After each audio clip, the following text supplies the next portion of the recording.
श्री राम, बोल सियावर रामचंद्र महाराज की जय।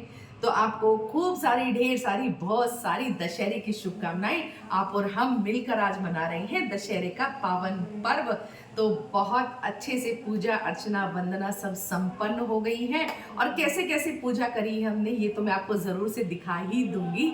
लेकिन आज का जो विशेष दिन है, हमारे श्री रामचंद्र महाराज वनवासी रूप में श्रृंगार धारण करके बैठे हुए हैं और माँ सीता उनके साथ में विराजमान है। केशव वृंदा ने भी वनवासी श्रृंगार धारण किया है और देखिए मैंने भी भगवा वस्त्र पहना है। तो बहुत ही खुशी हो रही है दशहरे के पावन पर्व की। तो सारी चीज़ें आपको मैं दिखा दूंगी वीडियो के अंदर, कैसे किया है, क्या किया है, सब हमने कैसे सेलिब्रेट किया है। तो जब मैं एक चीज़ मैं शेयर कर रही हूँ आपके साथ में, जब मैं प्रभु का श्रृंगार कर रही थी तो वनवासी भेष में श्रृंगार क्या करूँ, मुझे मतलब कुछ समझ में नहीं आया क्योंकि बहुत ही साधारण सा श्रृंगार था। और मतलब मेरे प्रभु का ये चमत्कार हुआ है, मेरे पास एक मतलब बहुत छोटा सा कपड़ा था और मुझे नहीं समझ में आ रहा था कि इसमें से मैं दोनों की वस्त्र कैसे बनाऊं, मुझे बिल्कुल समझ में नहीं आ रहा था। लेकिन प्रभु की माया देखिए कि दोनों के वस्त्र भी बन गए हैं और बहुत सुंदर वो दर्शन भी दे रहे हैं। तो मुझे समझ में आया कि कितना साधारण जीवन उन्होंने वनवास के समय पे गुजारा होगा। ना कोई साजो श्रृंगार, ना कोई ज्यादा लंबे चौड़े कपड़े की उन्हें जरूरत थी, ना बहुत सारे वस्त्रों की, सुख सुविधाओं का सबका त्याग उन्होंने करके और इस तरह का भेष उन्होंने धारण किया था। वो इसीलिए क्योंकि ना ही बहुत अच्छी अच्छी चीज़ें ज्वेलरी वगैरह वो पहनेंगे और ना ही ज़्यादा ज़रूरत होगी। तो बहुत ही साधारण जीवन उन्होंने व्यतीत किया और तभी तो इतनी छोटे से एक टुकड़े में दोनों के वस्त्र बन गए। तो मुझे तो ये बहुत ही बड़ा चमत्कार लगा। और आपको सच बताऊँ ना, जब मैं रोज इनका श्रृंगार करती हूँ, जब भी श्रृंगार करती हूँ, तीज त्योहार पे, एकादशी पे, जब भी मैं श्रृंगार करती हूँ तो बहुत हैवी श्रृंगार मैं करती हूँ इनका। और उस समय पे अगर मैं श्रृंगार की बात करूँ तो श्री रामचंद्र महाराज का मैं स्वरूप इनको देने की कोशिश करती हूँ, अपने बिहारी जी को, ठाकुर जी को, श्री हरि को। लेकिन जब मैंने वनवासी इनको रूप धारण कराया है ना, जब मेरे प्रभु ने रूप धारण किया है तो सभी श्रृंगार फेल हो गए हैं। इतने सुंदर उन्होंने दर्शन दिए हैं, इतने सुंदर लग रहे हैं। तो मैं सोचती हूँ कि उस समय पे जब उन्होंने वनवासी रूप धारण किया होगा तो क्यों रावण ने माँ सीता का हरण किया, क्योंकि वो वनवासी वेश में भी कितनी सुंदर लग रही होंगी हमारी माता रानी।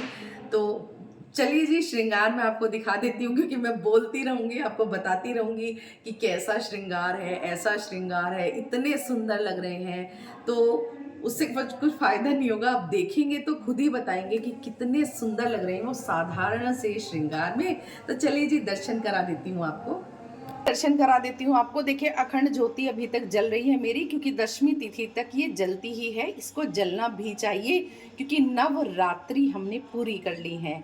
तो बोल जयकारा शेरा वाले दा, बोल सच्चे दरबार की जय, बोल श्यावर रामचंद्र महाराज की जय। तो हमारे ठाकुर जी देखिए कितने सुंदर दर्शन दे रहे हैं और कितना सुंदर और भव्य इनका श्रृंगार है। तो मैं चरणों से पहले दिखा देती हूँ, चरणों में प्रणाम कर देती हूँ। पायल इत्यादि मैंने सब उतार दिया है क्योंकि वनवासी भेष में बहुत ही सिंपल सा श्रृंगार करना था मुझे। तो मुझे जो समझ में आया, जैसे मेरे प्रभु ने कराया उसी तरह से मैंने श्रृंगार कर दिया है अपने श्री हरि का। और ये हमारी सीता मैया देखिए कितना सुंदर और साधारण रूप इन्होंने धारण किया हुआ है और हाथों में पकड़ा हुए हैं फूल, क्योंकि कंद मूल फल इत्यादि के बीच में ही रहे हैं वो।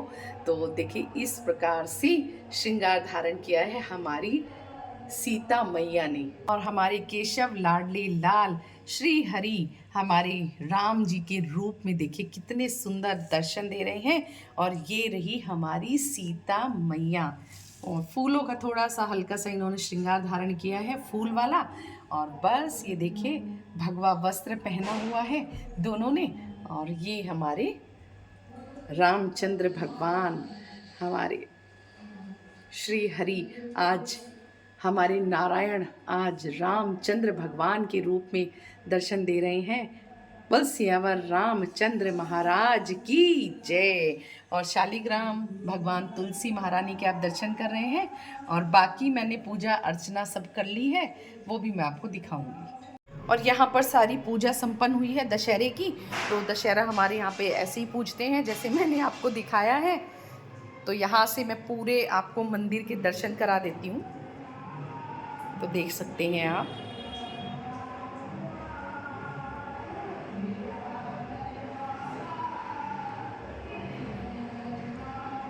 और देखिए किस प्रकार से हमने पूजा अर्चना वंदना की। तो ये बना लिए हैं हमने, और ये सारी पूजा की थाली रखी हुई है। तो ये 10 कुल्हड़ भरी जाती हैं। इसमें हल्दी कुमकुम से तिलक किया जाता है, और साथ में कलावा बांधा जाता है, और खील बताशे इसमें भरे जाते हैं। पूजा की थाली भी तैयार है, और गुड़ चना का प्रसाद हनुमान जी को विशेष तौर पर आज लगाया जाएगा। और ये हमारे रामचंद्र भगवान विराजमान है, वीरवर बजरंगी तो साथ में रहेंगे ही। और ये हमारे मदन मोहन राधा रमन सरकार विराजमान है, केशव वृंदा विराजमान है। तो देखिए सबसे पहले जो ये 10 कुल्हड़ होती हैं, इनको हम रख लेते हैं यहाँ पर, क्योंकि इनका पूजन होगा सबसे पहले। तो 5 मैं इधर रख रही हूँ, और 5 कुल्हड़ मैं इधर रख रही हूँ। तो इनका आज विशेष महत्व होता है, और ये परिवार के बच्चों में, घर परिवार कुनबे में ये वितरित की जाती है। मतलब एक तरह से प्रसाद होता है ये दशहरे का। तो देखिए थोड़ी सी जवारे हम निकाल लेते हैं। तो जवारों की पूजा भी आज के दिन की जाती है, और थोड़े थोड़े जवारे निकाल करके हम इन कुल्हड़ पे रखे जाते हैं। तो इसी तरह से दशहरे की पूजा होती है मेरे यहाँ पर। आपके यहाँ कैसे होती है तो कमेंट बॉक्स में मुझे बताइएगा। अगर इससे अलग कुछ होता होगा तो ज़रूर से बताइएगा। तो पूरे 10 कुल्हड़ पे हम ये जवारे रख देते हैं, और कुछ जवारे मैं इनके कान पर भी रख दूंगी, क्योंकि भाइयों के कान पे भी आज रखे जाते हैं ना। तो अब देखिए हम पहले लोटे में गंगा जल डाल के सारी चीज़ों को शुद्ध कर रहे हैं। तो पवित्रता बहुत ज़रूरी होती है। अब भगवान श्री रामचंद्र महाराज को, सीता मैया को, लक्ष्मण भगवान को और वीरवर बजरंगी को तिलक किया जा रहा है। तो सबसे पहले भगवान का पूजन ही हम कर रहे हैं, और सबको तिलक लगाया जा रहा है। बोल श्यावर रामचंद्र महाराज की जय। पवन सुत हनुमान की जय। तो अब हम पुष्प अर्पित कर रहे हैं, और साथ में कलावा अर्पित कर रहे हैं, वस्त्र का भाव करते हुए। तो या तो वस्त्र हमें अर्पण करना चाहिए, नहीं तो वस्त्र का भाव करते हुए हमें कलावा अर्पित करना चाहिए। और परिवार के सभी सदस्यों को कलावा भी बांधना चाहिए। और अब हम कर रहे हैं आरती।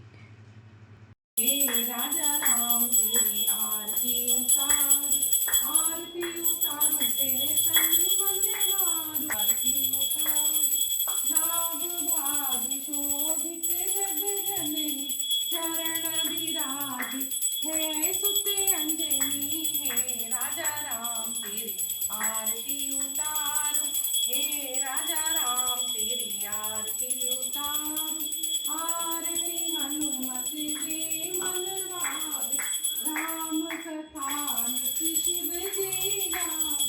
हे राजा राम तेरी आरती उतार, उतार वो शिव रामचंद्र महाराज की जय।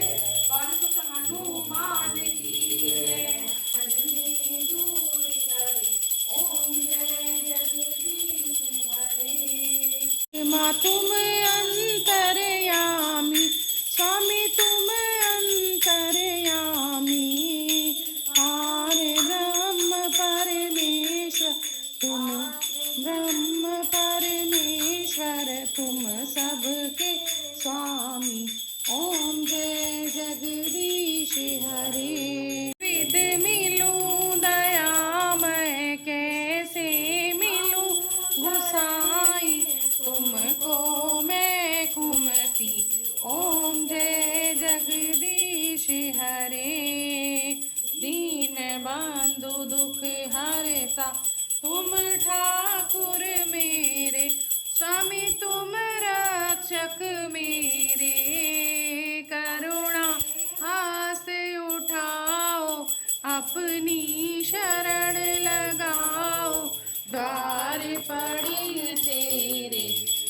जय जगदीश हरे। और ये हम सब मिलकर राम नाम का पाठ कर रहे हैं।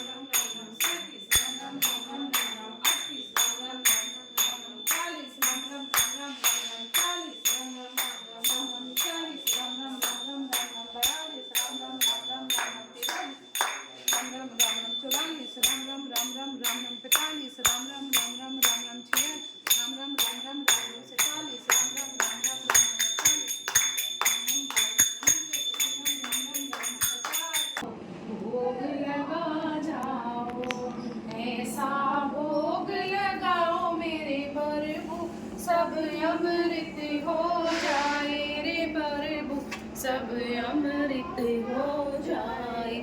जो भी इस प्रसाद को वो ही अमर हो जाए। दुर्योधन के मेवा त्यागो, साग विदुर घर खाओ। तत्सवितुर्वरेण्यं भर्गो देवस्य धीमहि धियो यो नः प्रचोदयात्। और अब हम सभी भगवान से अपने किए हुए पूजा को स्वीकार करने के लिए प्रार्थना कर रहे हैं और पूजा में हुई गलती के लिए क्षमा याचना कर रहे हैं। देखिए, जब दशहरे का पूजन हो जाता है तो हमें क्या करना है, इस सामान को हम यथास्थान रखना चाहिए। जैसे भगवान को उनके स्थान पर विराजमान कर देना चाहिए, है ना। और ये जो दशहरा हमने ज़मीन पे बनाया है, ये हमारे यहाँ तो शाम को उठाया जाता है, बाकी पूरे दिन इसको ऐसे ही रखा जाता है। और ये जो कुल्हड़ हमने भरी है प्रसाद के रूप में, तो ये परिवार के बच्चों में बांट दी जाती हैं और अपने परिवार घर कुनबे में ये बांट दी जाती हैं प्रसादी तौर पर। दक्षिणा जो है हम कन्या को दे सकते हैं या पंडित जी को दे सकते हैं। फूल जो है ये विसर्जन में हमें डाल देने चाहिए। और जो हमने ये आटे और हल्दी से बनाया है, इसको भी हमें इकट्ठा करके विसर्जन में डाल देना चाहिए। और जहाँ उपलों से बनाया जाता है, मतलब मेरे यहाँ भी उपले से बनाया जाता है, पर अब गोबर नहीं मिला तो फिर क्या किया जा सकता था, तो उपलों को हम उसकी थेपली बना करके धूप में सुखा देते हैं और वो वाले उपले फिर हम नवरात्रि में यूज़ करते हैं। जब भी हमें हवन में अग्यारी करने में ज़रूरत होती है हम यूज़ करते हैं। और इस जगह को जब हम साफ़ करेंगे तो यहाँ पर एक छोटा सा हल्दी से स्वास्तिक बना देते हैं और एक छोटा सा दिया यहाँ पर प्रज्वलित कर देते हैं। मतलब जहाँ से भी हमें चौकी हटानी होती है ना, वहाँ पर खाली नहीं छोड़ा जाता है। तो भोग प्रसादी सब हो चुकी है और अब मैं कर रही हूँ शमी के वृक्ष की पूजा। तो दशहरे पर, विजयदशमी पर शमी के वृक्ष की पूजा का विशेष महत्व होता है। देखिए, शमी का मतलब होता है संकट को हरने वाला, और भगवान शिव को विशेष तौर पर यह प्रिय होता है पौधा, क्योंकि भगवान शिव पर शमी के पत्ते भी चढ़ाए जाते हैं और इसमें भगवान शिव का और माँ लक्ष्मी का वास होता है। तो मैं पूजा अर्चना वंदना कर रही हूँ। अपने घर के मुख्य द्वार पर मैंने इसको लगा दिया है, मतलब एंट्रेंस करते समय राइट साइड पे लगाया है। तो विजयदशमी के दिन सभी पत्नियों को अपने पति के मस्तक पर विजय तिलक करना चाहिए और सभी बहनों को अपने भाइयों के मस्तक पर भी विजय तिलक करना चाहिए, ताकि उन्हें हर क्षेत्र में सफलता मिले। तो बीच बीच में शॉर्ट्स बना बना के मैंने अपलोड कर दी है, आपको दर्शन भी करा दिए, सब करा दिया है। और अब वीडियो एडिट होके आपके पास कब तक पहुंचेगी ये तो मुझे भी नहीं पता है, लेकिन जब भी पहुंचेगी आप ज़रूर से लाइक कमेंट शेयर कीजिएगा। चैनल में नए हैं तो चैनल को सब्सक्राइब कीजिएगा और वीडियो अगर पसंद आएगी तो श्री राम के सभी भक्तों तक पहुंचाइएगा। तो मिलते हैं नई वीडियो के साथ, तब तक के लिए जय श्री राम। बोल श्यावर रामचंद्र महाराज की जय, पवन सुत हनुमान की जय।